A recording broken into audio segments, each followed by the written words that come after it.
안녕하세요. 박현철 변호사입니다. 제 의뢰인께서 음주운전을 하다가 사고를 냈는데 제 의뢰인이 사고 이후에 차량이 튕겨져 가면서 2차 사고가 발생했습니다.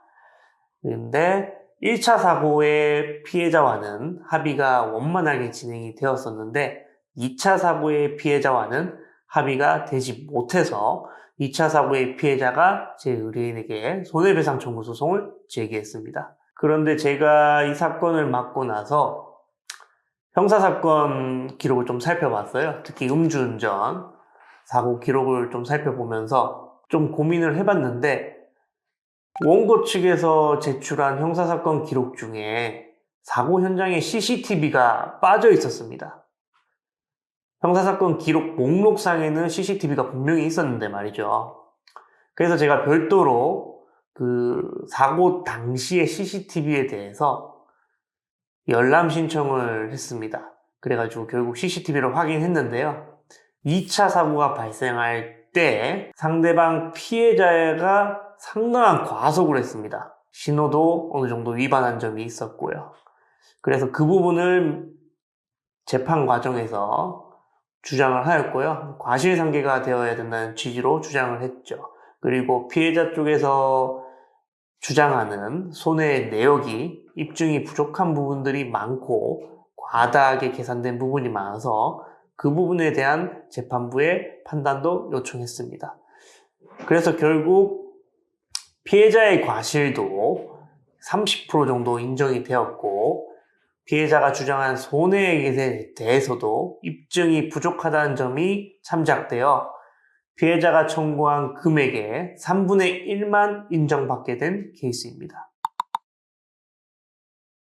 일단 음주운전이 중대한 과실로 잡히는 것은 명백합니다. 기본적으로 음주운전은 범죄 행위이기 때문이죠. 12대 중과실에도 해당되기 때문이기도 하고요. 하지만 사고의 원인은 이게 음주로 인한 것인지 아니면 상대방의 과실이 경합했을 가능성도 배제할 수 없습니다. 음주운전을 했지만 뒤에서 차가 박았을 수도 있거든요. 그 정도로 과실은 별개의 문제로 따져봐야 됩니다. 경찰 조사에서는 음주운전 행위가 명백하기 때문에 그 음주운전 행위에 따른 처벌이 이루어질 거고요. 하지만 그 손해배상의 영역은 별개였습니다. 실제로 이 사건에서도 음주운전은 인정이 되어서 벌금형이 내려졌습니다. 경찰은 손해배상과 어떤 합의에 대해서는 전혀 관여하지 않습니다. 그 부분에 대해서 전문성도 없고요. 손해배상에 대해서는 민사적 영역이라 민사재판을 통하셔야 됩니다. 특히 손해의 계산과 과실에 대한 판단이 맞물려 있기 때문에 전문가 도움 없이는 많이 어렵습니다.